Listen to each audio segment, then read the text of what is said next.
माणिका लोकपालका दैन्यहारका सुरासुरवन्द्य सुरासुरवन्द्या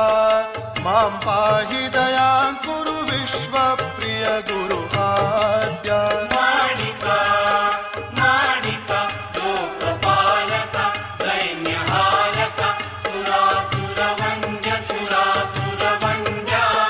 मां पाहि दयां कुरु विश्वप्रिय गुरु आद्या जो सत्य निज सुखे नृत्य सकल करिकृत्य जयाची सत्ता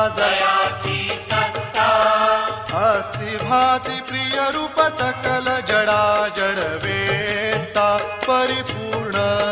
परिपूर्ण अगुण आणि सगुण भासवी त्रिगुण रूप आणि नाम रूप आणि